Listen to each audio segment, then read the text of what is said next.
இந்த இயந்திர அறிவியல் உலகில் நீங்கள் சாதிக்கணும்னா உங்களுக்கு தூக்கமின்மை பிரச்சனை இருக்கணும்.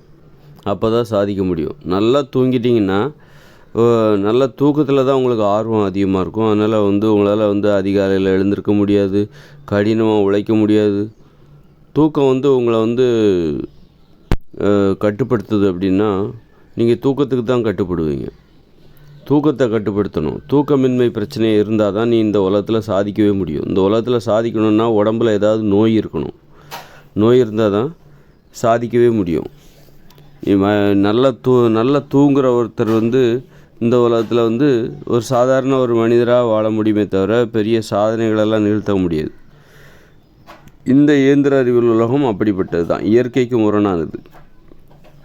மகிழ்ச்சியாக வாழ்கிறதுக்கெல்லாம் இங்கே இடமே கிடையாது.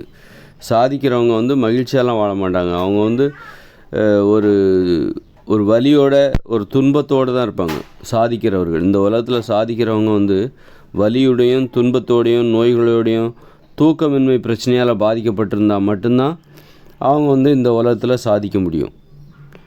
நல்லா தூங்குறவங்க, நல்லா அசந்து தூங்குறவங்க, அவங்க பெரிய சாதனையெல்லாம் அவங்க இங்கே நிகழ்த்தவே முடியாது. இந்த இயந்திர அறிவியல் உலகம் என்பது அப்படிப்பட்டது தான். நல்லா தூங்கணும், உடம்பு நல்லா ஆரோக்கியமாக இருக்கணும், நோய் எதுவுமே இருக்கக்கூடாது. அப்படிப்பட்டவங்களுக்கான லட்சியம் எதுன்னா மகிழ்ச்சியாக வாழ்வது. அவங்களுக்கு தான் மகிழ்ச்சியாக வாழ்வதற்கான லட்சியம் இருக்குது. மற்றவங்களுக்கு இப்போ சாதனையாளர்கள் அவங்க தியாகம் பண்ணிட்டு தான். அவங்க குடும்பத்தை தியாகம் பண்ணணும், குடும்ப உறவுகளை தியாகம் பண்ணணும், குடும்பத்தோடு நேரம் செலவழிக்க மாட்டாங்க, கணவனோடு மனைவியோடு.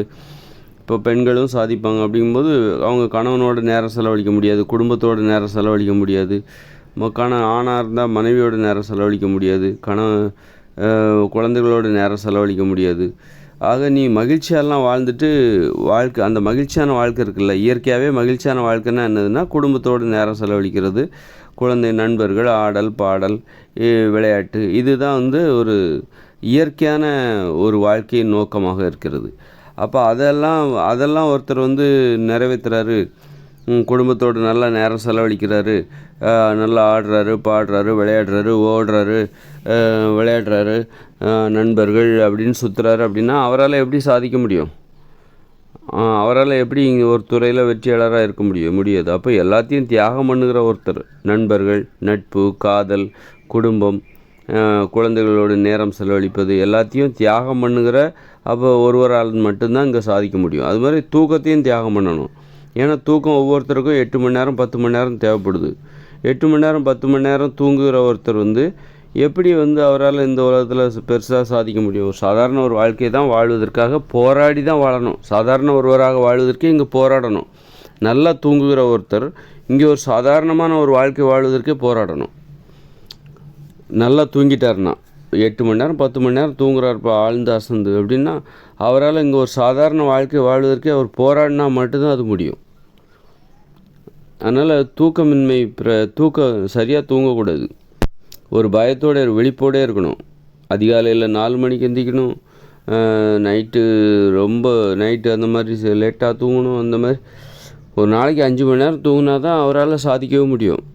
5 மணி நேரம் தூங்கினா போதும்னு சொல்கிறாங்களே நிறைய பேர். ஏன் சொல்கிறாங்கன்னா சாதிக்கணும்னா 5 மணி நேரம் தூங்கினா போதும், அதான் அதோட அர்த்தம். நீ சாதிக்கணுமா அப்போ நீ 5 மணி நேரம் தூங்கினா போதும். அதுவே நீ சாதிக்க வேண்டாம், ஒரு சாதாரண மனிதராக வாழணும், மகிழ்ச்சியாக வாழணும், குடும்பத்தோடு நேரம் செலவழிக்கணும், உடம்பு ஆரோக்கியமாக இருக்கணும், நிம்மதியாக தூங்கணும், எந்த கவலையும் இல்லாமல் தூங்கணும், அப்படி எந்த கவலையும் இருக்கக்கூடாது. நீ நிம்மதியாக தூங்கணுன்னா உனக்கு எந்த கவலையுமே இருக்கக்கூடாது. அதாவது ஒரு லட்சியவாதிக்கு நிறைய கவலைகள் இருக்கும், ஒரு பயம் இருக்கும். நம்ம லட்சியத்தில் நாம் அடைவோமா மாட்டோமா, அடையணும், கரெக்டாக போயிட்டே இருக்கணும், முன்னேறிட்டே இருக்கணும், கரெக்டாக வெற்றி பெற்றுக்கிட்டே இருக்கணும் அப்படிங்கிற அந்த பயம் லட்சியவாதிக்கு இருந்துக்கிட்டே இருக்கும். ஒரு கவலை இருந்துக்கிட்டே இருக்கும். அப்படிப்பட்டவரால் எப்படி ஒரு நிம்மதிங்கிறதுலாம் அவங்களுக்கு இருக்காது. அப்படி இருக்கும்போது எப்படி அவங்களால நிம்மதியாக தூங்க முடியும்? அப்போ லட்சியவாதிகளுக்கு தூக்கம் வரக்கூடாது. தூக்கம் இல்லாமல் இருந்தால் தான் அவங்களால ஜெயிக்க முடியும். அது நல்லா புரிஞ்சுக்கணும். ஃபஸ்ட்டு லட்சியவாதிகள் குழம்பிடக்கூடாது. என்னென்னா நம்ம ஆரோக்கியமாக இருக்கணும்னு நினைக்கக்கூடாது, நீ நல்லா தூங்கணும்னு நினைக்கக்கூடாது. நல்லா தூக்கம் வரலையா அப்போ நீ சந்தோஷப்படு, அப்போ தான் உன்னால் ஜெயிக்க முடியும். நல்ல நோய் இருக்கா உடம்புல, அப்போ நீ கண்டிப்பாக ஜெயிப்ப. கொஞ்சம் கட்டுப்பாட்டுக்குள்ளே வச்சுக்கணும். அதுக்காக நோயை ரொம்ப தீவிரப்படுத்துறதுக்காக அதாவது நோய் வந்துருச்சு, இப்போ கட்டுப்பாட்டுக்குள்ளே வச்சுக்கோங்க. அதுக்காக இப்போ சுகர் பேஷண்ட்னா அதுக்காக போட்டு ஸ்வீட்டெல்லாம் போட்டு சாப்பிட்டுட்டு, ஏன்னா நோய் இருந்தால் தானே ஜெயிக்க முடியும். நோய் இருந்தால் தான் ஜெயிக்க முடியுங்கிறதுக்காக நீங்கள் நல்லா ஸ்வீட்டாக எடுத்து சாப்பிட்டுட்ருக்கூடாது. நோய் இருக்குதா, அதை கட்டுப்பாட்டுக்குள்ளே வச்சுக்கிட்டு கட்டுப்பாட்டுக்குள் வைத்துக்கொண்டு வாழ்க்கையில் போராட வேண்டும். இது அதான் இங்கே உள்ள வாழ்க்கையில் சாதிக்கணும்னா உங்களுக்கு உடம்புல நோய் இருக்கணும். அப்போ தான் ஏன்னா சாதிக்கணும்னா உனக்கு நல்லா தூக்கம் வரக்கூடாது, குடும்பத்தோடு நேரம் செலவழிக்கக்கூடாது, நண்பர்களோடு நேரம் செலவழிக்கக்கூடாது, நட்பு, காதல், ஆடல், பாடல், விளையாட்டு, இது எதுக்குமே நேரம் செலவழிக்காமல் எப்போ பார்த்தாலும் தொழில் தொழில் தொழில், பணம் பணம் பணம் பணம், புகழ் புகழ் புகழ்னு அலைஞ்சிக்கிட்டே இருக்கணும். அப்படிப்பட்டவங்களால் தான் இங்கே சாதிக்கவே முடியும். அப்போது உடம்புல ஆரோக்கியம் இருக்காது, நோய் வந்துடும், சந்தோஷம் இருக்காது, உனக்கு மகிழ்ச்சி இருக்காது, ஒரு தூக்கம் வராது. ஒரு சாதனையாளருக்கு நிறைய வேலைகள் இருக்கும், பிஸியாக இருப்பார், செய்ய வேண்டிய வேலைகள் நிறையா இருக்கும், ஆனால் நேரம்தான் குறைவாக இருக்கும். அப்படி இருக்கும்போது தூங்குகிற நேரத்தை அவர் குறைச்சிருவார். ரொம்ப நேரம் தூங்கக்கூடாது, தூங்குனாக்கா செய்ய வேண்டிய வேலைகள்லாம் பாதிக்கப்படும். இப்படி கடைசியில் அவர் உடம்புல நோய் வந்துடும். நோய் வந்துருச்சுன்னா அதன் பிறகு அவருக்கு இந்த குடும்ப வாழ்க்கையெல்லாம் சந்தோஷமாக தெரியாது. நோயாளிகளுக்கு நல்லா பார்த்திங்கன்னா அன்பு பாசமே இருக்காது. குடும்ப வாழ்க்கையெல்லாம் ஒரு ஈடுபாடாகவே இருக்காது. அவங்களுக்கு தொழில் தான் பெருசாக, ஏன்னா தொழிலுக்கு அன்பு பாசம் தேவையில்லை. தொழில் செய்வதற்கு தொழில் உறவுகளில் அன்பு பாசம் உறவு முறைக்கெல்லாம் இடம் கிடையாது. நம்ம தொழில்னு வந்துட்டோன்னு வச்சுக்கோங்களேன். இப்போ அப்பாவும் பையனும் ஒரே இடத்துல வேலை பார்க்குறாங்க அப்படின்னா அங்கே பையன் அப்பாவை பார்த்து அப்பான்னு சொல்லக்கூடாது. இப்போ ஒரு இடத்துல அப்பாவும் பையனும் ஒரே இடத்துல வேலை பார்க்க சார்ன்னு தான் சொல்லணும். அந்த அளவுக்கு ஒரு பையனோ அப்பாவோ ஒருத்தர் மாற்றி ஒருத்தர் சார்ன்னு தான் சொல்லணும். இப்போ பையனே மேலதிகாரி ஆகிட்டார். பையனுக்கு கீழே அப்பா இருந்தாருன்னா என்ன பண்ணணும், அப்பாவையும் வேலை வாங்குவோம். அதை செய்யுங்க இதை செய்யுங்க அப்படின்னு சொல்லிட்டு, சரிங்க சார்ன்னு சொல்லிட்டு அப்பா பையனை பார்த்து சொல்லிட்டு போயிட்டே இருப்பார். சொல்லிவிட்டு அவர் சொல்கிற வேலையை செய்யணும். இதுதான் தொழில். தொழிலில் உறவு முறைக்கு அன்புக்கு இடம் கிடையாது. அப்போது நோயாளிகளுக்கு தொழில் ரொம்ப பிடிக்கும். ஏன்னா நோயாளிகளுக்கு அன்பு பாசமே இருக்காது. ஏன்னா அவங்க எப்பவும் வலியோடு இருக்காங்க, ஒரு பயத்தோடு இருக்காங்க, ஒரு வேதனையோடு இருப்பாங்க. ஒரு சுகர் பேஷண்ட்டோ புற்றுநோயாளியோ எப்போ பார்த்தாலும் வலியோடே இருப்பாங்க, பயந்துக்கிட்டே இருப்பாங்க. எப்படா தலை சுற்றும், எப்படா கிறுகிறுங்கும் அப்படின்னு சொல்லி இந்த சுகர் பேஷண்ட்டுக்கு பயமாக இருக்கும். அப்போ யாராவது பிபி பேஷண்ட் இருப்பாங்க, அவங்களுக்கு பிபி குறைஞ்சி போச்சுன்னா, லோ பிபிலாம் ஆயிடுச்சுன்னா மயக்கம் வந்துடுமோ, கையில் சாக்லேட்டோடய சுற்றிட்டுருப்பாங்க, பயந்துகிட்டே இருப்பாங்க, ஒரு வலியோடே இருப்பாங்க. அவங்களுக்கு அன்பு பாசம்லாம் இருக்கவே இருக்காது. அப்படி இருக்கும்போது அவங்களுக்கு எது பிடிக்கும்னா குடும்ப வாழ்க்கையெல்லாம் பிடிக்காது. என்னடா அந்த உறவுகள்லாம் கேள்விக்குறியாக இருக்கும். இதெல்லாம் உண்மையாக பொய்யா, உறவுங்கிறது உண்மையாக பொய்யா, அன்பு பாசங்கிறது உண்மையாக பொய்யா, அப்போ அதெல்லாம் அவங்களுக்கு பிடிக்காது. அவங்களுக்கு எது பிடிக்கும்னா அன்பு பாசத்துக்கும் உறவு முறைக்கும் இடமே இல்லாத, இடமளிக்காத அந்த தொழில் சார்ந்த சூழ்நிலை தான் அவங்களுக்கு ரொம்ப பிடிக்கும். அதனால் தொழிலில் ரொம்ப ஆர்வமாக இருப்பாங்க. அந்த நோயாளிகளுக்கு நட்பு, காதல், இதிலெல்லாம் ஆர்வமே பெருசாக இருக்காது. அப்புறம் காமம், இதெல்லாம் காம உணர்ச்சியில் நோயாளி ஆகிட்டா அப்புறம் காம உணர்ச்சி எல்லாமே அதில் ஒரு குறைபாடு ஏற்படும், பாதிக்கப்படும். இப்படி நீ ஒரு தியாகியாக இருந்தால் மட்டும்தான் இந்த உலகத்தில் சாதிக்க முடியும். தியாகியாக இருக்கணும், அதாவது குடும்ப வாழ்க்கையை தியாகம் பண்ணணும், அன்பை தியாகம் பண்ணணும், நல்ல தூக்கத்தை தியாகம் பண்ணணும், ஆரோக்கியத்தை தியாகம் பண்ணணும். இப்படி ஒரு தியாகியாக இருந்தால் மட்டும்தான் நீ சாதிக்க முடியும். குடும்பத்தோடு நேரம் செலவழிப்பதை, குழந்தைகளோடு நேரம் செலவழிப்பதை தியாகம் பண்ணணும். பசங்க தூங்கிட்டதுக்கப்புறம் தான் வருவார். அவ்வளோ உழைப்புன்னா பேர்பட்ட உழைச்சிக்கிட்டே இருக்கணும். கடைசியில் பார்த்தா அப்போ அதுக்கெல்லாம் ஒரு மனநிலை வேணும். இல்லைன்னா உனக்கு குழந்தைகளோட நினைப்பு வரக்கூடாது, மனைவியோட ஏக்கம் வரக்கூடாது, கணவனின் அன்பிற்கு ஆனால் அந்த ஆசை உனக்கு வரக்கூடாது. அப்படின்னா என்ன பண்ணணும், உடம்புல நோய் வந்துருச்சுன்னா உனக்கு ஆட்டோமேட்டிக்காகவே அன்புலாம் உனக்கு பிடிக்காது. வலியோடவே எப்போதும் இருந்துகிட்ருப்ப, பயத்தோடு இருந்துகிட்ருப்ப, மரண பயத்தில் இருந்துகிட்ருப்ப. அப்படி இருக்கும்போது உனக்கு அன்பு பாசம் இந்த மாதிரி ஏக்கங்கள்லாம் உனக்கு இல்லாமல் போயிருமா? அப்போ ஒரு விடுதலை கிடைச்ச மாதிரி இருக்கும். குடும்ப உறவுகளிலிருந்து, மனித உறவுகளிலிருந்து ஒரு விடுதலை கிடச்சி எப்போ பார்த்தாலும் நீ பணம்னு சாதிக்கணும் தொழில்னு அலைவதற்கு இந்த நோய் உனக்கு ஒரு ஏற்ற ஒரு மனநிலையை கொடுக்கிறது. சாதிப்பதற்கு ஏற்ற மனநிலை, இந்த இயந்திர அறிவியல் முறையில் சாதிப்பதற்கு ஏற்றதொரு மனநிலையை உனக்கு ஏற்படுத்தி தருகிறது. அதனால் இப்போ உனக்கு நீ சாதிக்கணும்னு நினைக்கிறியா, உனக்கு சாதிக்கணும்னு நினச்சா ஆரோக்கியமாக இருக்கணும்னு நினைக்காத, நல்லா தூங்கணும்னு நினைக்காத. அது ஒரு முரணான நிலைப்பாடு. நல்லா தூங்கணும்னு நினைக்கிற, அப்புறம் சாதிக்கணும்னு நினைக்கிற, உடம்புல நோயே இருக்கக்கூடாதுன்னு நினைக்கிற, ஆனால் சாதிக்கணும்னு நினைக்கிற. இது ஒரு முரணான நிலைப்பாடு. இந்த இயந்திர அறிவியல் உலகம் இயற்கைக்கு முரணானது. அழிக்கணுங்கிற எண்ணத்தோடு செயல்படக்கூடியது. இது அழிவை அடிப்படையாக கொண்டது. இந்த இயந்திர அறிவியல் உலகம் அழிவை அடிப்படையாக கொண்டது. இந்த உலகத்தில் நீ பாதுகாப்பாக இருக்கணும்னு நினைக்காத. அழிவை நோக்கி நீ போகணும், அழிவை எதிர்கொள்ளணும். அதான் வீரம். இந்த இயந்திர அறிவியல் உலகில் எது வீரம்னா அழிவை எதிர்கொள்ளணும், அழிவை நோக்கி நெஞ்சை நிமித்திட்டு போகணும். அழிவா என்னன்னு பார்த்துடலாம் ஒரு கை, அது என்ன அவ்வளோ பெரிய இதுவா அப்படின்னு போகிறவங்க தான். அதுதான் வீரம். இங்கே பாதுகாப்பாக வாழ்வது இங்கு வீரம் கிடையாது. அழிவை எதிர்நோக்கி, அதாவது அழிவோடு போராடி தன்னை பாதுகாத்து கொள்வது. அழிவை தான் நோக்கி எதிர்கொள்கிறோம், ஆனால் நம்மை பாதுகாத்து கொள்ளணும். அழிவு கொஞ்சம் தப்பிச்சா அழிவு நம்மளை அடித்து போட்டுரும். அழிவு கூட சண்டை போடுறது. நீயா நானா பார்க்கலாம், அழிவா இல்லை நானா பார்த்துடலாம் ஒரு கை அப்படின்னு கொஞ்சம் கவனம் தசப்பிச்சுன்னா அழிவு நம்மளை அடித்து போட்டுரும். அந்த அழிவை சமாளித்து எப்படி முன்னேறுவது, அழிவோடு போராடுவது தான் இந்த இயந்திர அறிவியல் உலகின் வாழ்க்கையின் நோக்கமாக இருக்கிறது, இலக்காக இருக்கிறது. இயற்கைக்கு முரணானது இது. இந்த உலகங்கிறது இயற்கைக்கு முரணானது. நாம் உருவாக்கிட்டு இருக்கிற இந்த இயந்திர அறிவியல் உலகம் இயற்கைக்கு முரணானது. இந்த உலகத்தில் நீ ஆரோக்கியமாலாம் இருக்கவே முடியாது. இருக்கிறதா இருந்தால் நீ ஒரு சாதாரண மனிதராக தான் இருக்க முடியும். ஒரு சாதிக்கணும் அப்படின்னா நீ ஆரோக்கியமானவராக இருக்கவும் கூடாது, நல்லா தூங்கக்கூடாது, உடம்புல நோய் இருக்கணும், உனக்கு அன்பு பாசம்னா என்னென்னே தெரியக்கூடாது, அது மேலே ஒரு வெறுப்பு வரணும், உறவுகள் மீது ஒரு வெறுப்பு வரணும். அப்போ தான் நீ தனிமையை விரும்பினா தான் நீ எப்போதும் லட்சியத்தை நோக்கி முன்னேற முடியும்.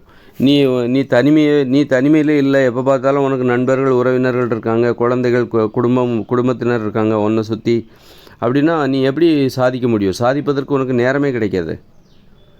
அதனால் அந்த உறவுகள் மீது ஒரு வெறுப்பு, உன்னை நீ தனிமைப்படுத்தி கொள்ள வேண்டும். அப்போ அன்பு பாசத்தின் மீது உனக்கு ஒரு வெறுப்பு அப்படின்னா அது எங்கேருந்து வரும் அப்படின்னா உடம்புல நோய் வந்துருச்சுன்னா போதும். ஏன்னா இந்த இயந்திர அறிவியல் உலகில் பார்த்திங்கன்னா இந்த உலகத்தை பாதுகாக்கணும்னா நம்ம உயிரை பணயமாக வச்சு நம்ம இன்ப துன்பங்களெல்லாம் தியாகம் பண்ணிவிட்டு குடும்பத்தினர், அப்போ தான் இந்த இயந்திர அறிவியல் உலகத்தையும் நம்மளால் பராமரிக்க முடியும், பாதுகாக்க முடியும். இது ஒரு பிரம்மாண்டமான உலகம். இந்த உலகத்தில் நீ சாவகாசமாக குடும்பத்தோடு சந்தோஷமாக இருந்துட்டு நல்லா தூங்கிட்டு 8 மணி நேரம் தூங்கிட்டு போயிட்டு இந்த உலகத்தை நீ பராமரிக்கவும் பாதுகாக்கவும் முடியாது. இந்த உலகத்தை பாதுகாக்கணும்னா நீ கடினமாக உழைச்சாகணும். அப்போ தான் இந்த உலகத்தையே அந்த கட்டமைப்புகளை பாதுகாக்க முடியும். இந்த கட்டமைப்பு என்னது பாருங்கள், காங்கிரீட் கட்டடம், சாலைகள், மேம்பாலங்கள், மின்சாரங்கள், தொழிற்சாலைகள், தேவைகள், இப்படி பயங்கரமாக. அப்போ இதெல்லாம் நீ பாதுகாக்கணும்னா நீ உன் இன்ப துன்பத்தை தியாகம் பண்ணணும், உன்னுடைய இன்பங்களை தியாகம் பண்ணணும், உன்னுடைய மகிழ்ச்சியை தியாகம் பண்ணணும், குடும்ப உறவுகளை தியாகம் பண்ணணும், அன்பை தியாகம் பண்ணணும். அப்போ தான் இந்த உலகத்தை நீ பாதுகாக்க முடியும். பிரம்மாண்டமான உலகம் இது. நீ நிம்மதியாக படுத்து தூங்க முடியாது. ஏன்னா 24 மணி நேரமும் இங்கே உள்ள மக்களுக்கு மின்சாரம் கிடைக்கணும், 24 மணி நேரமும் இங்கே உள்ள மக்களுக்கு மொபைல் இன்டர்நெட் கனெக்ஷன் கிடைக்கணும், 24 மணி நேரமும் டிவி சேனல் எப்போதும் அவைலபிளாக இருக்கணும், 24 மணி நேரமும் போக்குவரத்து இங்கே போய்கிட்டே இருக்கிறாங்க, 24 மணி நேரமும் இயங்கி கொண்டே இருக்கிறது இந்த உலகம். ஓய்வு இல்லாமல் இயங்கி கொண்டே இருக்கிறது. 24 மணி நேரமும் இராணுவ வீரர்கள் முழிச்சுக்கிட்டே இருக்கணும், காவல் காத்துக்கிட்டே இருக்கணும். அப்போ தான், இல்லைன்னா அந்நிய நாட்டினர் அப்படி ரொம்ப ஆபத்தான உலகம், ரொம்ப பிரம்மாண்டமான உலகம். நம்ம ஓய்வே எடுக்கக்கூடாது.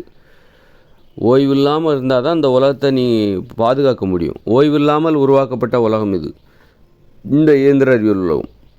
நீ நிம்மதியாக படுத்து தூங்கிட முடியாது. இங்கெல்லாம் இப்போ ஒரு அணு உலை கண்காணித்து கொண்டே இருக்க வேண்டும். அணு உலையை கண்காணித்து கொண்டே இருக்க வேண்டும். இல்லைன்னா அதில் ஏதாவது விபத்து ஏற்பட்டுச்சுன்னா, பயங்கர வெடி விபத்து ஏற்பட்டுச்சுன்னா லட்சக்கணக்கான பேர் செத்து போயிடுவாங்க.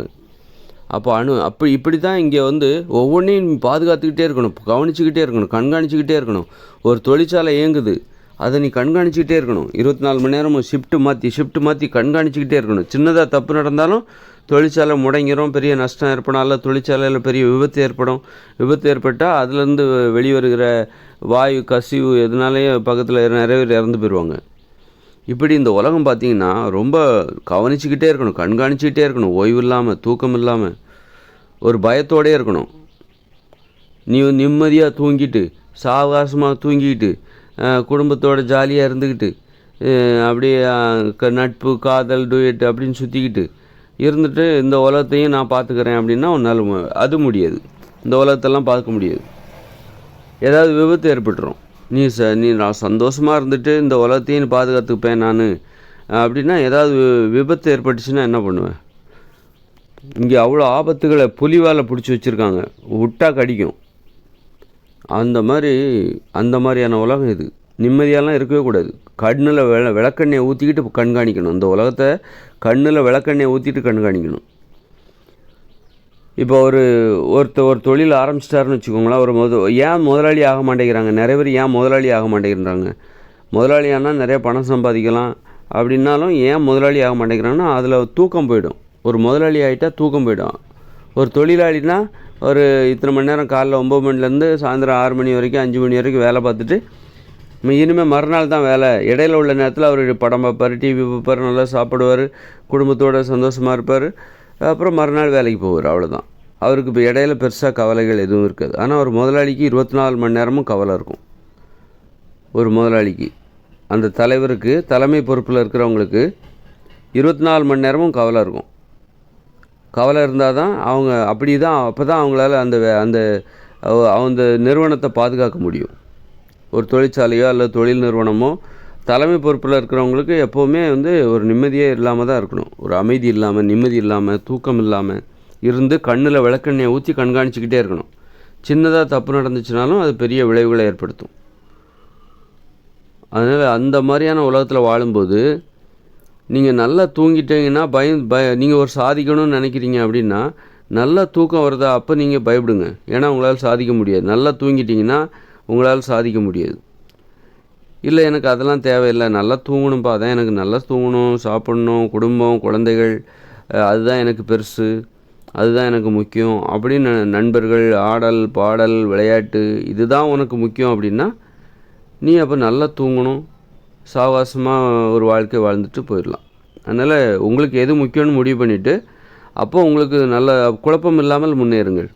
உங்களுக்கு மிகப்பெரிய லட்சியத்தை வச்சுருக்கீங்கன்னா அப்போ நீங்கள் தூக்கத்தை குறைச்சிக்கணும். மிகப்பெரிய லட்சியத்துக்கு நிறைய நேரம் தேவை, அதை உழைப்பதற்கு நிறைய நேரம் தேவை. அப்போ நம்ம வேறு எங்கே போய் நமக்கு தேவையான நேரம் கம்மியாக இருக்கும்போது நம்ம எங்கே போய் கை வைப்போம்னா தூங்குகிற நேரத்தை குறைச்சிரும். அதனால தான் நீ 4 மணி நேரம் தூங்கினா போதும், 5 மணி நேரம் தூங்கினா போதும் அப்படின்னு ஏன் சொல்கிறாங்க அப்படின்னா மிகப்பெரிய லட்சியத்தை சாதிக்கணும் அப்படின்னா நமக்கு நேரம் குறைவாக இருக்கும், நேரம் நிறைய தேவைப்படுது. அப்போ தூங்குகிற நேரத்தை குறைச்சிக்கோ அப்படின்றாங்க. தூங்குகிற நேரத்தை குறைச்சிட்டாக்கா அப்போ அதிலேருந்து 8 மணி நேரம் தூங்குறோமா, அதிலேருந்து ஒரு 4 மணி நேரம் தூங்கினா போதும், மீதி 4 மணி நேரத்தை எடுத்துக்கிட்டு உழைப்போடு சேர்த்துக்கோ, உழைச்சிக்கிட்டே அப்போ தான் சாதிக்க முடியும் அப்படின்னு சொல்கிறோம். இப்போ இந்த இயந்திர அறிவியல் உலகில் இப்படிப்பட்ட வாழ்க்கை முறை இங்கே இருந்து தூக்கத்தை, அதாவது உடம்புல நோய் இருந்தால் தான் நீங்கள் சாதிக்க முடியும். நல்லா தூங்குனா சாதிக்க முடியும். நல்ல தூக்கமின்மை இருக்கணும், தூக்கத்தை குறைக்கணும், அதுவும் நிம்மதியாக தூங்கக்கூடாது. இப்படி ஒரு வாழ்க்கை இந்த இயந்திர அறிவியல் உலகில். 2040 இந்த பாழாப்போன இந்த இயந்திர அறிவியல் உலகம் இருக்குல்ல, தூங்க முடியாத, தூங்குவதற்கு அனுமதிக்காத, தூங்குவதற்கும் ஆரோக்கியமாக வாழ்வதற்கும் மகிழ்ச்சியாக வாழ்வதற்கும் அனுமதிக்காத இந்த இயந்திர அறிவியல் உலகம் இருக்குல்ல, இது 2040 செயலிழக்குது. எதனால் செயலிழக்குதுன்னா இப்படிப்பட்டது தான். இதுதான் காரணம். இப்போ நான் சொன்னேனே, ஒருத்தரால் நிம்மதியாக இருக்கக்கூடாது, தூங்கக்கூடாது, ஆரோக்கியமாக இருக்கக்கூடாது, நோய் இருந்தால் தான் சாதிக்க முடியும். இப்படிப்பட்ட உலகத்தை யார் தான் விரும்புவா? இளைய தலைமுறையினர் விரும்ப மாட்டாங்க. நாம் வேறு வழியில் வாழ்ந்து தான் ஆகும், தெரியாமல் வந்துட்டோம். அவன் இனிமே பிறக்கிற பசங்க பார்த்துட்டு அவங்க பெரியவங்களோட பிரச்சனையை பார்த்துக்கிட்டு அவங்க என்ன பண்ணுவாங்கன்னா புதிய தீர்வுகளை கண்டுபிடிப்பாங்க, புதிய வழிமுறைகளை, புதிய வாழ்க்கை முறையை கண்டுபிடிப்பாங்க. இப்படித்தான் வாழணுங்கிற அவசியம் இல்லை அப்படின்னு அவங்க கேள்வி கேட்பாங்க. இப்போ கடந்த காலத்தில் பார்த்திங்கன்னா 100 வருஷத்துக்கு முன்னாடி போரிட்டுக்கிட்டே இருந்தாங்க, உலகம் முழுக்க போரிட்டுக்கிட்டே இருந்தாங்க. சின்ன சின்ன குழுக்களாக, சித்தரசர்களாக, சின்ன சின்ன குறுநில மன்னர்களாக இருந்துக்கிட்டு ஒருத்தருக்குள்ள போரிட்டுக்கிட்டே இருந்தாங்க. போர் நிறைய இருந்தது. ஏன்னா இன்றைக்கி இந்தியா, பாகிஸ்தான் அப்படி தான் இருக்குது. ஆனால் அன்னைக்கு ஒரு 100-300 வருஷத்துக்கு முன்னாடிலாம் ஒரு இந்தியாவுக்குள்ளே 1000 பகுதிகள், 1000த்துக்கு மேற்பட்ட மன்னர்கள் இருந்திருப்பாங்க. ஏன்னா அன்னைக்கு ஒருங்கிணைக்க முடியாது, ஒரு மிகப்பெரிய பகுதிகளை ஒரு மன்னரால் கட்டுப்படுத்த முடியாது. அன்னைக்கு போக்குவரத்துங்கிறது வெறும் குதிரை தான் போக்குவரத்தாக இருந்திருக்கும். போக்குவரத்து, தொலைத்தொடர்புலாம் அன்னைக்கு கிடையவே கிடையாது. இன்றைக்கி ஃபோன் இருக்குது, அப்புறம் இன்டர்நெட் இருக்குது, அப்புறம் டிவி இருக்குது. அதனால் நம்ம என்ன பண்ணலாம், இந்தியாங்கிற ஒரு மிகப்பெரிய பரப்பளவை நம்மளால் கட்டுப்படுத்த முடியும். அங்கே என்ன பண்ணுறாங்க, யார் என்ன வர்றாங்க எல்லாத்தையும் கட்டுப்படுத்த முடியும். 1 மணி நேரத்தில் இங்கே டெல்லிக்கு போயிடலாம், பாம்பேக்கு போயிடலாம், ஃப்ளைட் விமானம் மூலமாக. போக்குவரத்து இன்றைக்கி அதனால தான் இந்தியாங்கிற மிகப்பெரிய பரப்பளவை நம்மளால் கட்டுப்படுத்த முடியுது. ஆனால் ஒரு 300 வருஷத்துக்கு முன்னாடிலாம் ஒரு ஒரு ஊர் தான் ஒரு நாடு அப்படின்ற மாதிரி. ஒரு ஊர், பெரிய ஊர் தான் ஒரு நாடு. அதில் ஒரு 2-3 ஊர் சேர்ந்தது ஒரு நாடு, அவ்வளோதான். ஒரு வட்டம் என்பது, ஒரு வட்டம் மாவட்டம்னு சொல்கிறோம்ல, ஒரு வட்டம் தான் ஒரு நாடாக இருந்துச்சு. அப்படின்னா இந்தியாவில் எத்தனை நாடு இருந்திருக்குன்னு நினச்சி பாருங்கள். ஒரு 300 வருஷத்துக்கு முன்னாடி இந்தியாவில் எத்தனை நாடு இருந்திருக்கும். அப்போ சிலர் தான் இப்போ இந்த ராஜராஜ சோழன்லாம் சொல்கிறாங்களா, அவர் தான் ஒரு மாவட்டம் பகுதியான ஒரு மாவட்டம் போல் ஒரு பெரிய பகுதியை ஒரு நாடாக வைத்திருந்திருப்பார். ஒரு மாவட்டம் தான் ஒரு நாடாக இருந்திருக்கும். ஒரு பெரிய நாடுங்கிறது ஒரு மாவட்டம் மாதிரி தான் இருந்திருக்கும். தமிழ்நாடு முழுவதும் இந்த ராஜராஜ சோழனால் கட்டுப்படுத்தப்படவில்லை, முடியாது. ஏன்னா அன்றைக்கி போக்குவரத்து குதிரையில் தான் போகணும். அப்புறம் குதிரையில் தான் போகணும். அப்படிங்கும்போது நீ இங்கேருந்து திருநெல்வேலியிலேருந்து கன்னியாகுமரிக்கு போகணுன்னா 2 நாள் ஆகிடும், 2-3 நாள் ஆகிடும். கட்டுப்படுத்த முடியாது. அங்கே என்ன செஞ்சிகிட்ருக்காங்க அப்படிங்கிறது அந்த தகவல் இங்கே தெரியாது. இங்கே என்ன செஞ்சிகிட்ருக்காங்க, இவர் என்ன உத்தரவு போடுறாரு, அங்கே உள்ளவங்களுக்கு தெரியாது. கட்டுப்பாடு இல்லாமல் போய்விடும். கட்டுப்படுத்த முடியாது. போக்குவரத்தும் ரொம்ப சிரமம். தொலைத்தொடர்பு, அந்த கடித போக்குவரத்து, ஓலையில் மூலமாக தான் செய்தி அனுப்புவாங்க. மன்னர்னு அங்கேருந்து புறப்பட்டுட்டாருன்னு 1 வாரம் கழித்து நம்ம நாட்டுக்கு வந்துடுவார் அப்படின்னு சொன்னால் யார் அப்புறம் இங்கேருந்து புறப்பட்டுட்டாரா, மன்னர் போயிட்டார் அப்படின்னாலே இங்கே குஷி ஆகிடுவாங்க. மன்னர் வர்றாருன்னா பயப்படுவாங்க. ஏன்னா அப்போ ரொம்ப தூரத்தில் உள்ளவங்கள. அதனால தான் இன்றைக்கி மிகப்பெரிய நாடுகளாக நம்ம அதுக்கு காரணம் என்னென்னா தொலைத்தொடர்பு, போக்குவரத்து. இங்கேருந்து டக்குன்னு 1 மணி நேரத்தில் நம்ம அங்கே போயிட முடியும். டெல்லிக்கு போயிடலாம். டெல்லியிலேருந்து 1 மணி நேரத்தில் கன்னியாகுமரிக்கு வந்துடலாம். அதனால தான் இந்தியாங்கிற ஒரு மிகப்பெரிய பரப்பளவு கட்டுப்படுத்துகிறோம். அப்புறம் தொலைத்தொடர்பு, மொபைல் ஃபோன் வசதி, இதெல்லாம் இதெல்லாம் இருக்கிறதுனால கட்டுப்படுத்துவது எளிது. ஒரு மெசேஜ், ஒரு உத்தரவை இங்கேருந்து உலகத்தில் எங்கே இருந்தாலும் இப்போ அவங்களுக்கு கொடுக்கலாம். டெல்லியில் இருக்கிறவங்களுக்கு ஒரு உத்தரவு ஒரு செகண்டுக்குள்ளே ஒரு உத்தரவு போயிடும். ஆனால் ஒரு 300 வருஷத்துக்கு முன்னாடி ஒரு உத்தரவு ரொம்ப போட்டார்னா அவருக்கு 2-3 ஊர் தான் ஒரு நாடாக இருக்கும். அவர் இன்றைக்கி ஒரு உத்தரவு போட்டார்னா 2-3 ஊர் சேர்ந்து தான் ஒரு நாடு. ஒரு வட்டம் தான் ஒரு நாடாக இருந்தது, சிறிய நாடாக இருக்கும். அங்கே அந்த வட்டத்தை ஆளுகிற ஒரு மன்னர் ஒரு உத்தரவு போட்டார்னா அந்த வட்டத்தில் உள்ள அத்தனை அதிகாரிகளுக்கும் அந்த செய்தி போகணுன்னாலே 1 நாள் 2 நாள் ஆகிடும். அந்த மாதிரி அதனால தான் அவங்களால பெரிய பரப்பளவில் நாடுகள் இல்லை. அதனால் அன்றைக்கெலாம் பெருசாக சண்டை போட்டுக்கிட்டே தான் இருந்தாங்க. ஒரு நாடு, நிறைய நாடுகள், கிட்டத்தட்ட பலாயிரக்கணக்கில் நாடுகளாக இருந்தது. இந்தியாங்கிறது பலாயிரக்கணக்கான நாடுகளாக இருந்தது. ஒரு வட்டம் தான் நாடு அப்படின்னு வச்சுக்கோங்களேன். அதிகபட்சமாக ஒரு வட்டம் தான் ஒரு நாடு. சில இடத்துல ஒரு ஊர் தான் ஒரு நாடு அப்படிங்கிற மாதிரி. இது எங்கள் நாடுன்னு சொல்லிப்பாங்க, நாடு அப்படின்னு கூட சொல்லிப்பாங்க. அவங்களுக்குன்னு ஒரு படை பலம் அப்படின்னு கூட சின்ன படை பலம். அந்த ஊரில் ஒரு 1000 பேர் இருக்காங்கன்னா அதில் ஒரு 100 பேர் படை வீரர்கள் இருப்பாங்க. அந்த ஊரை பாதுகாக்கிற வேலையில் ஈடுபடுவாங்க. அவங்க பக்கத்தில் உள்ளவங்களோட ஒரு சமரசமாக நல்ல உறவை ஏற்படுத்தி கொண்டு பெரிய போர்களுக்கு வாய்ப்பு இல்லாமலும் வாழ்ந்திருப்பாங்க. இப்படி வாழ்ந்த காலங்கள், கடந்த காலங்களில். அப்போ எவ்வளோ போர் தான் நடந்துக்கிட்டே இருக்கும். எல்லோரும் நம்மளோட நட்புறவோடு இருக்க மாட்டாங்க. சுற்றி ஏகப்பட்ட நாடுகள் இருக்கும், சின்ன சின்ன நாடுகள், சிற்றரசர்கள். அதனால் சுற்றி இருக்கிறவங்க எல்லோரும் நமக்கு நல்லவங்களாக இருக்க மாட்டாங்க. நமக்கு பிடிச்சவங்க நல்லவங்களாக இருப்பாங்க, பிடிக்காதவங்க நம்ம கூட சண்டை போடுவாங்க. சண்டை நடந்துக்கிட்டே இருக்கும். கடந்த காலங்களில் சண்டை நடந்துக்கிட்டே இருந்தது. போர் என்பது ஒரு வாழ்க்கை முறையாக இருந்தது. ஆனால் அதுக்கு பிறகு இந்த இளைய தலைமுறையினர், அன்றைய காலத்தில் பிறந்த இளைய தலைமுறையினர் இந்த போரை விரும்பலை. போர்னால் ஏற்படுகிற இழப்புகளை பார்த்து அச்சப்பட்டாங்க. அதனால தான் நம்ம இன்றைக்கி அமைதியாக வாழ்ந்துட்டுருக்கோம். போர் இல்லாமல் வாழ்வதற்கு அந்த இளைய தலைமுறையினர் தங்களுடைய பெரியவர்களிடமிருந்து கற்றுக்கொண்ட பாடம், அமைதியாக வாழ வேண்டும், போரிடக்கூடாது என்கிற அந்த பாடத்தை அவர்கள் கற்றுக்கொண்டதால் இன்று நாம் அமைதியாக வாழ்கிறோம். அதுபோல் தான் இன்றைக்கி நாம் இந்த மாதிரி நிம்மதி இல்லாமல், தூக்கம் இல்லாமல், ஆரோக்கியம் இல்லாமல், லட்சியம்தான் முக்கியம்னு சொல்லிவிட்டு நம்ம இன்றைக்கி நான் யார், லட்சியம்தான் முக்கியம், நான் யாருங்கிறது நிரூபிக்கிறதுக்கு எனது லட்சியம்தான் உதவுகிறது, அதனால் எனது லட்சியம்தான் முக்கியம், எனது லட்சியத்திற்காக நான் யார் என்று நிரூபிப்பதற்காக நான் என் ஆரோக்கியத்தை இழக்கிறதுல தப்பு இல்லை, என் தூக்கத்தை இழக்கிறதுல தப்பு இல்லை அப்படின்னு நினச்சி நிறைய பேர் என்ன பண்ணுறாங்க, நோயை ஏற்றுக்கிட்டாங்க. தூக்கமின்மை அதை ஏற்றுக்கிட்டாங்க. தூக்கம் இல்லைன்னா கூட பரவாயில்ல அப்படின்னு ஏற்றுக்கிட்டு இன்றைக்கி வாழ்ந்துட்டுருக்காங்க. அப்போ இன்றைக்கி பிறக்கிற இளைய தலைமுறை இருக்காங்களா, இனிமேல் பிறக்கிற குழந்தைகள் நம்மளை கவனிப்பாங்க.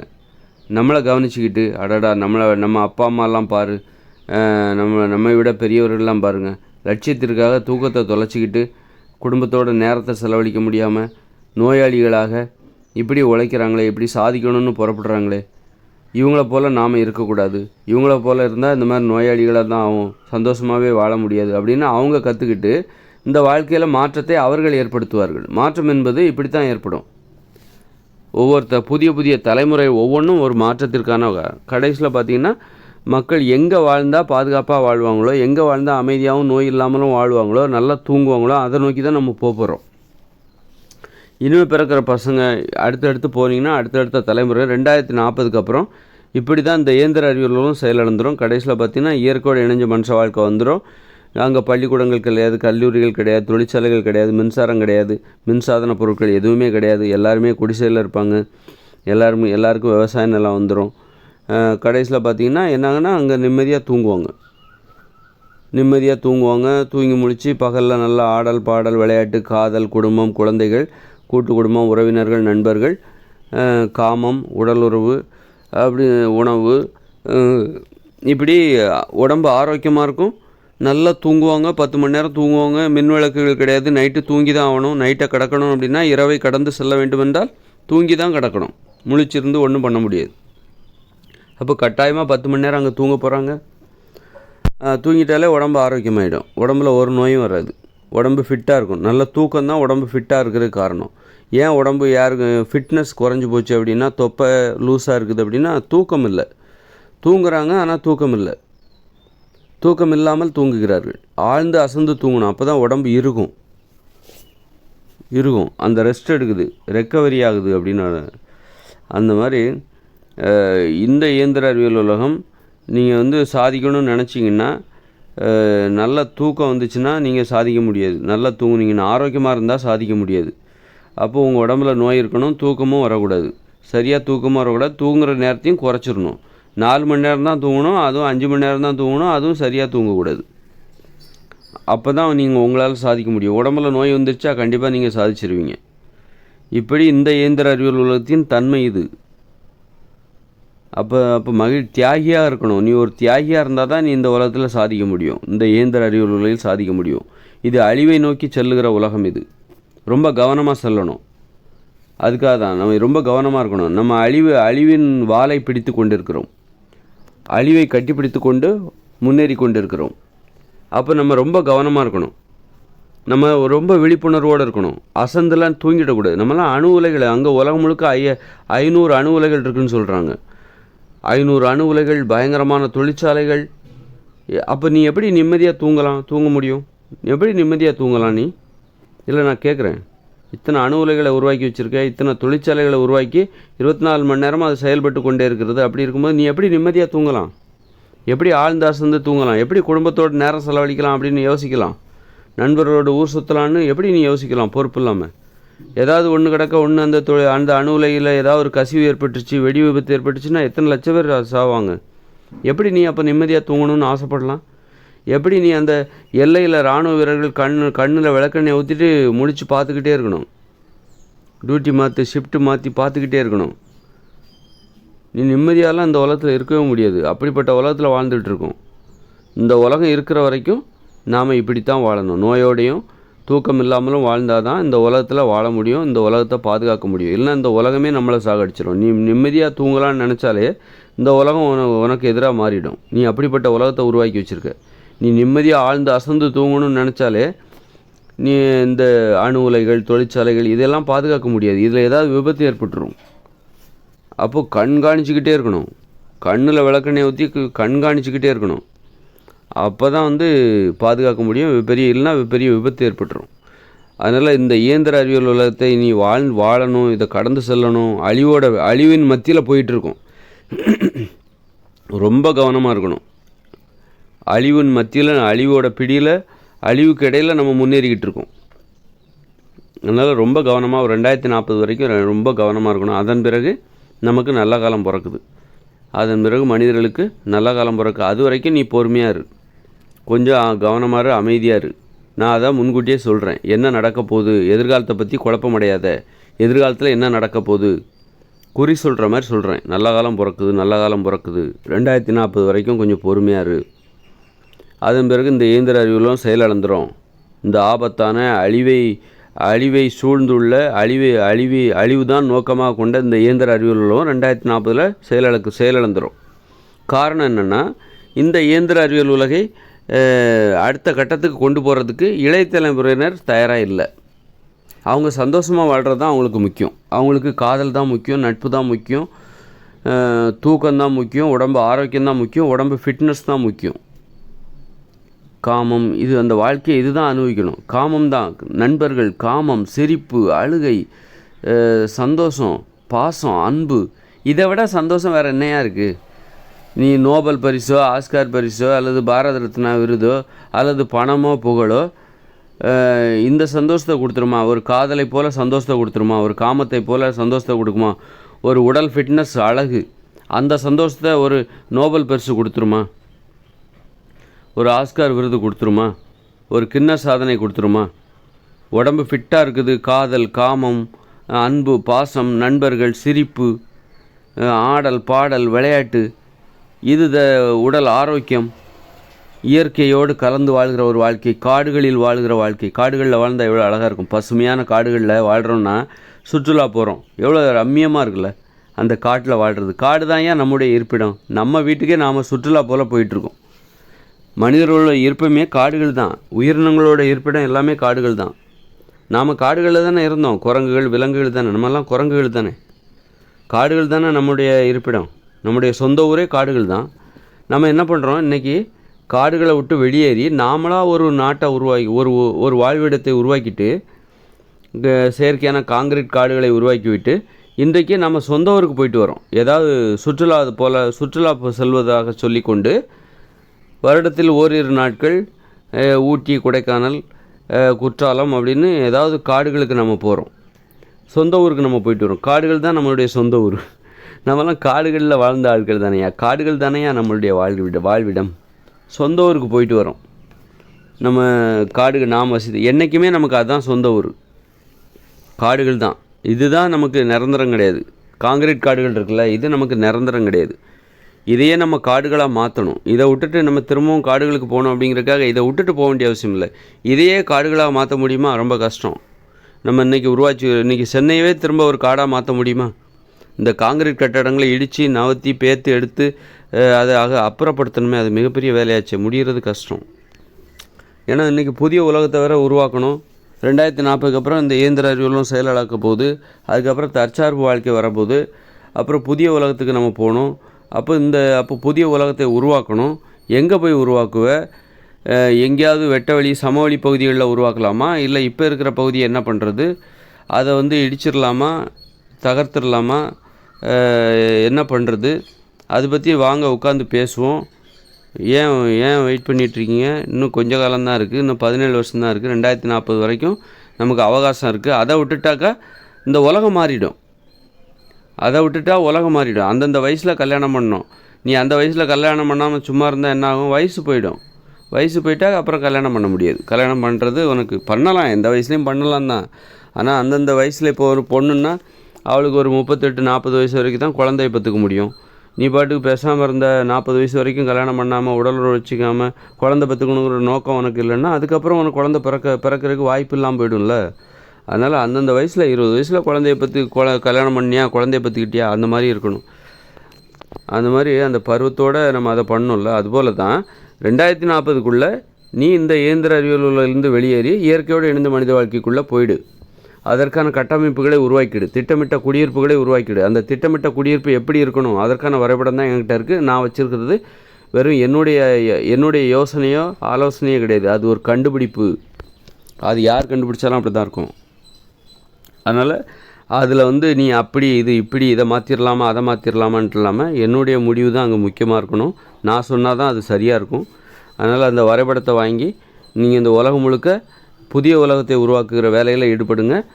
நீங்கள் அதை பண்ணலைன்னா 2040 அப்புறம் இந்த உலகம் மாறிடும். அதுக்கப்புறம் நம்மக்கிட்ட அறிவியல் தொழில்நுட்பம் இருக்காது. இளைய தலைமுறையினர் அத்தனை பேரும் யாருமே இந்த மாதிரி இன்ஜினியர் ஆகணும், டாக்டர் ஆகணும் அப்படிங்கிற எண்ணத்தோடு இல்லாமல் இருப்பாங்க. அவங்களுக்கு விஞ்ஞானி ஆகணுங்கிற எண்ணம்லாம் இருக்காது. காதலிக்கணும், கல்யாணம் பண்ணணும், குழந்தை குட்டிகளை பெற்றுக்கணும், ஆடணும், பாடணும், விளையாடணும், ஓடணும், நீச்சல் அடிக்க குளிக்கணும், வயல்வெளிக்கு போகணும், தோட்டத்துக்கு போகணும், தற்சார்பு வாழ்க்கை முறைக்கு மாற போகிறாங்க. அதனால் அந்தந்த வயசில் கல்யாணம் பண்ணல, அதுபோல் அந்தந்த காலகட்டத்தில் இந்த வேலைகளெல்லாம் செஞ்சுருங்க. புதிய உலகத்தை உருவாக்குவதற்கான வேலைகளை செய்து விடுங்கள். இல்லைன்னா நீங்கள் மிகப்பெரிய வாய்ப்புகளை இல்லைன்னா என்னாகும் அப்படின்னா, குடிசையில் தான் வாழ போகிறோம். குடிசையில் வாழ்ந்துடலாம். நிறைய சண்டைகள் சச்சரவுகள் வரும். நான் திட்டமிட்டு ஒரு சமத்துவத்தை அடிப்படையாக கொண்டு ஒரு வரைபடத்தை வைத்திருக்கிறேன். ஒரு ஊர் எப்படி இருக்க வேண்டும், ஊராகத்தான் இனிமேல் நாம் குடியேற வேண்டும். ஒரு ஊர் சமத்துவத்தை வலியுறுத்துகிற, பெண் விடுதலையை, மனித விடுதலையை வலியுறுத்துகிற, சண்டை சச்சரவுகள் இல்லாத அமைதியை வலியுறுத்துகிற ஒரு உலகத்தை நான் உருவாக்கி வைத்திருக்கிறேன். அப்படின்னா அதன்படி வாழ்ந்தால் தான் அமைதியாக இருக்க முடியும்.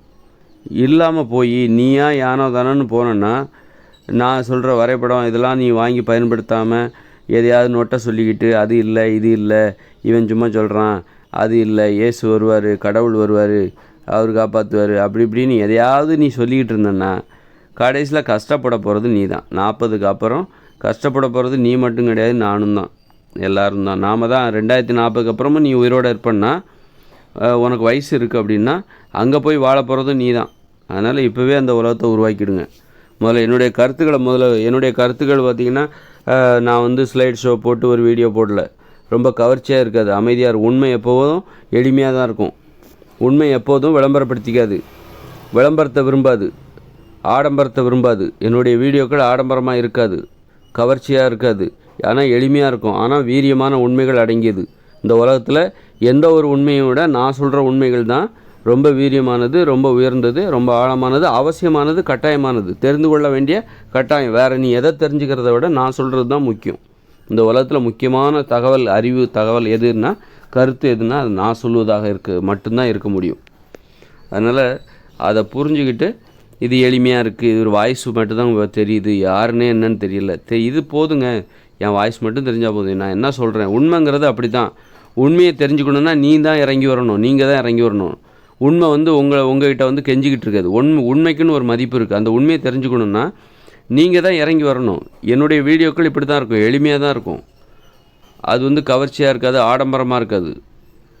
ஒரு உண்மை என்பது எப்போவுமே அமைதியாகவும் எளிமையாகவும் தான் இருக்கும். தம்பட்டம் அடித்து கொள்ளாது, உங்களை தேடி வராது. நீங்கள் தான் உண்மையை தெரிந்து கொள்ள நீங்கள் தான் இறங்கி வரணும். அதனால் பொறுமையாக உட்காந்து கேளுங்க, வரிசையாக நம்பர் பிரகாரம் கேளுங்க.